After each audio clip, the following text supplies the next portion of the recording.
I think Friday, not to start on a bad note, but the 21 turnovers. When you look at a lot of those, do you think a lot of them were just kind of forced passes that I think on the road and just their really unique team with their length and size and that zone, that can happen. A little bit was just pressure in the situation too. We hadn't been able to punch one out on the road, and probably squirted a couple out there that we need to do that. That comes with time, but obviously played pretty well to get that done.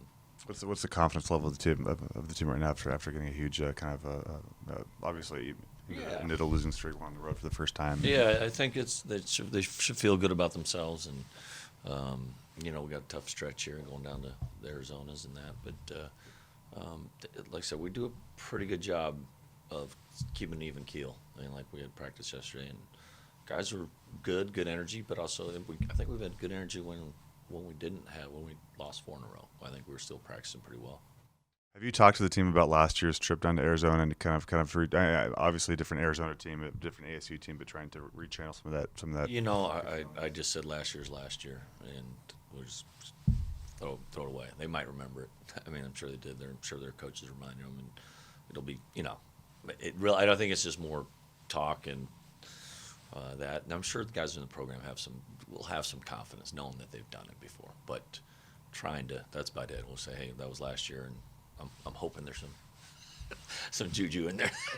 The guys that feel good about down there, but it'll be tough, challenging for sure. Does Arizona present the same problems they presented the first matchup? And after playing them once, I thought they played really well up here. And I looked back at it, and it was 21-19. I think we're down 2 with 4 minutes to go in the half. And Noah had foul trouble, and I think having him on the floor in that game that night would have been a little helpful. But yeah, they're going to call their inside guys, and they're playing a little differently. I don't know because I don't know if Green's available, whatever that changed them. They're played real big, so that's a different look, and it'll be challenging to keep them off the glass. And their inside attack's pretty tough. Speaking of Green, it seemed like the last time you guys played, he kind of created some problems for CJ. He's really good defender, obviously really talented kid. In the instance he is out, do you see it kind of opening a little more up for CJ, both from the perimeter and inside? Yeah, I think either way. I think CJ, he's starting to adjust, and like the one coverage he's getting, like is people are just no catching him. And Green's kind of athlete who's maybe 6'6", 6'5 and a half, 200 pounds. It's really quick and makes it tough. And I think CJ's really developed as far as not getting frustrated by that and just kind of letting the game come to him. Got a little bit Isaac did too last game. I think he had 2 points at half, but we were up 11 or whatever it was. And that's part of the maturation process of being one of those guys that's on the scout. Like, like going into the year, said CJ, hey, it's a challenge. You're robbing a little bit with, Frank's going to get the hardest coverage, and he's handled it really well. I mean, there's been some games, but like I said, he always brings a good effort, and sometimes he might not play well, but it's not because of lack of effort and bringing it. That's a unique talent. So Green he's tricky. Following back to Friday again, it seemed, Noah's in his hometown. He's got his family there. It's his birthday. He's got that lame UW rejects chant raining down on him. And then he goes and hits 9 of 10 free throws, including the last 2 to seal it. Can you talk a little bit about just how he's matured as a player and grown as a player from, early in the year where maybe free throws weren't the easiest part of his game to, hitting 2 pretty darn big ones to seal a win? Yeah, no, he's got something about him. He's got in fact, we've talked about all year. I think he's not afraid to lay it on the line, not afraid of the moment, not afraid to take on that challenge. And it's simple on the free throw thing. He's put the time in. Coach Shaw. I mean, Coach Shaw makes him come in early every practice, and he has to go through his routine. He has to get his free throws done, and it's paid off. And I think Noah's the kind of guy that understands. Okay, all right, hard work, it paid off. And then has some success. He's thirsty for more. He's hungry to do better. So that's the neat thing. I think that's a really neat thing to see. Like when your hard work, your labor pays off, then it's like, hey, I got other areas, not just free throw shooting. We can develop some other areas with the same approach. Do you think some of that too comes just from that chip that he plays with? Absolutely. I think he's He's got it that way. He's competitive. Again, not a guy that always plays perfect by any stretch, but he's relentless. You can't knock him down. This kind of personality he has. Flipping back to Arizona, last time you guys played, you did a pretty good job defensively on Mannion, Najee, and Green. You had talked before about Gettings. He's the one who kind of hurt you with 19 and 12. How do you kind of adjust for this week, making sure he doesn't have a big game, but all the while not freeing up any of those guys or Dylan Smith or Chase Jeter to kind of go off for a big game? Yeah, no, it's hard to stop everything on that. You'll probably adjust a little bit to Stone. I think our guys will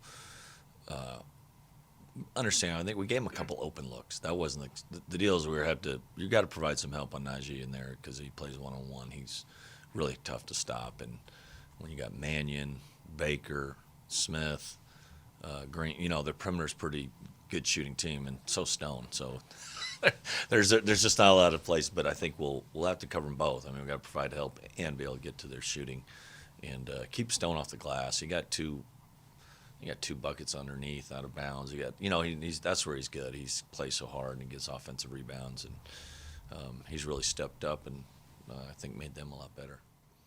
Do you kind of have Jeff try and do the same things that he's done against Isaiah Stewart, or does he have to approach Najee a little bit different because they're different players? I don't think they're that much different. I think they're both good low post scorers. They get on the glass. I mean, they produce about the same. I mean, Najee's a little longer, leaner. Maybe plays a little higher up there because of his length and size. But I think Jeff can do that if necessary. Well, he needs to be able to do that give us a chance. Last time against Arizona, 49 boards for the Wildcats. What needs to change this time around in the rebounding department? We better block out. We better start with that. I thought, like I said, I thought they came for a team on the road to come in our gym and really you could feel them. Sometimes it's hard. It's a hard place to play here in Pullman and got a little altitude. And you played UW 2 days earlier, and they got their first road win. They came in here with really, really impressed with how their transition, and then they get up on the glass, and then relentless coming, and you bringing in Gettings is on the glass, Ira Lee was on the glass, Najee's on the glass, and we're working on it. We're doing our rebounding drills, and we got to be really locked in. And we did a pretty good job against UW, except like in zone. We played zone down the stretch. We gave up about 5 offensive boards, so hopefully we can do our quickness too. I think we're with Tony and Marvin back. They're getting there. It just makes us quicker to the ball. So hopefully we can do that on the road. Going off of Tony coming into Arizona this week, he's actually getting to play against Arizona as opposed to last time he was hurt during that time. So what do you think is really going to change with his participation this week? Depth. It gives us depth. Another long, quick guy, and he's a remarkable finisher around the basket. Especially considering he's a little undersized and that, but he just has a good knack. Puts pressure on the defense, and he's the guy that's hard to scout because I don't know how you scout. You'll pick up a loose ball and get a layup. Stop that, or a bad bounce pass turns into a reverse layup. So we need him. I mean, I think if we were healthy the whole time, I think he'd be probably be our third leading scorer if he hadn't missed a month. He missed a month beginning of the season. I think per minute he just gets baskets and get more confident. It's just nice to have another player, a little more depth to us. DJ Rodman didn't play this last Friday. I'd assume that's probably to just battle the Huskies' length, like you were saying last week. Do you assume that he's going to have more of a role this week? Yeah, he might. It may be. It's kind of been Marvin or DJ a little bit, and when Marvin was out, DJ did a nice job, really good job, and then it's just kind of like it's hard to split the baby or whatever, or cut a baby in half. It's like, all right, just go with one of them. And Marvin, keep hoping that he's going to get more comfortable offensively. But he just gave us some really good quick. He made some good play. He was really defensively and settled in that role. But we'll need DJ, and he's done a good job. I mean, he's been able to go from not playing to playing, and it's been the challenge of being banged up all year and not being able to just get a consistent 7 and then 8. 7, you should have 7 guys who are playing, and then 8 and 9 need to be, all right, Vova backup center, good. And then maybe another perimeter guy with foul trouble or something like that. But we just haven't been able to quite settle into that. With LB's struggles last time against Arizona, you said a lot of that might have been due to he was under the weather at the time. Is there any other extra efforts to make sure he's healthy and good this week? No, we'll stay away from. We're leaving the coronavirus behind. Hopefully, no. He's been. I think he's been healthy, and I forgot that he was sick that week going in that game, and that was one game where he couldn't. He actually has to come out of a game. That hasn't happened before or since. So, hopefully, I think he'll be healthy. He'll be excited, and it'll be a good challenge. I mean, they came off of 2 tough games in LA, and they're gonna be ready. And just winning on the road, first time in conference play and first time in a while since U of I. How do you kind of take that success and establish it to these next road games? Do you kind of ride on a hot streak, or do you kind of have to establish those roots that you need? I think we've competed on the road better than I think we had a great chance to get that UCLA game done, and then Isaac's not. We don't have him against USC, so I almost feel like that's a really tough situation. At Cal, we played pretty well. Stanford, no. Utah, pretty good. So I'm looking at that way to effort, and just obviously at UW was a really good. I feel like it takes some time on that, but I feel like we had good I didn't feel like the effects of the crowd and that stuff was just playing against a good team, good talent, and we were able to hang on and did some good things. So hopefully just capitalize off that. I think you will. I think our guys are up for it. It's probably about the most obvious question in the history of the world, but you got Isaac back, and it seemed the offense went from struggling to kind of back to where it was. I think it was the first time in the last 3 games you were over 0.9 points per possession. Again, just on top of the fact that he can score, obviously, what does he do how big is it for him to come back and create for others and open up other opportunities for CJ and for Noah and for Jeff and really everyone else? It's a really important position, obviously, and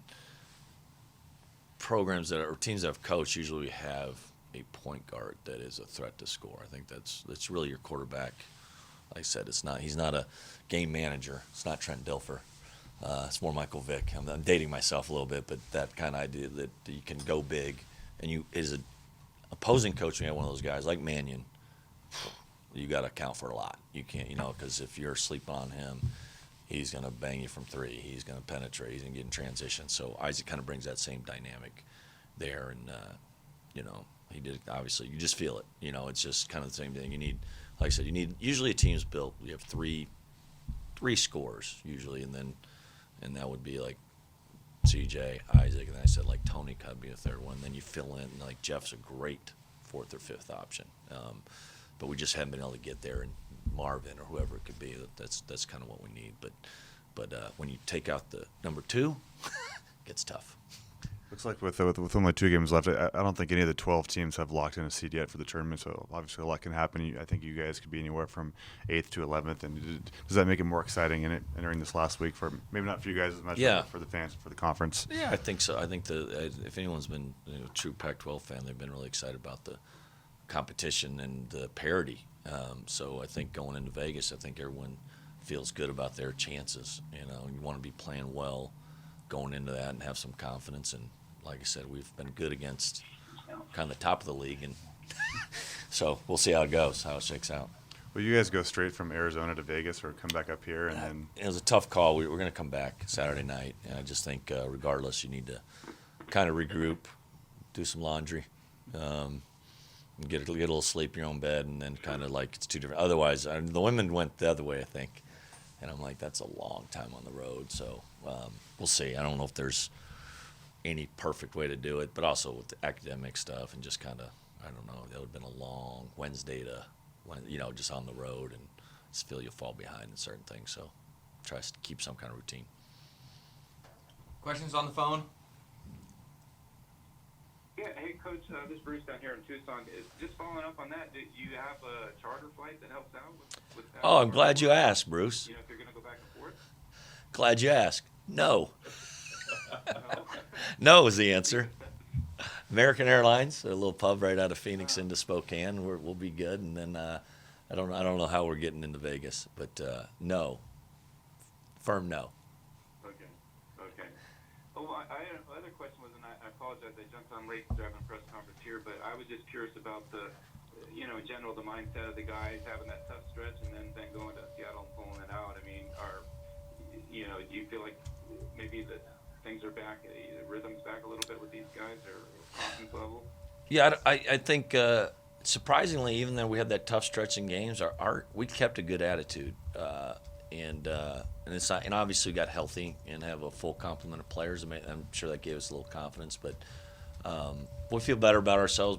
And that was a big win for us, obviously. But I really think we kept it together. I'm proud of these guys because it had been easy just to, especially this time of year, feel sorry for yourselves. We don't have Isaac. We're not playing great, but they hung in there, and that's good. I mean, I don't think you would have got the win regardless with Isaac coming back if you didn't maintain that through that stretch of games. Anything else? Thanks. Okay. All right.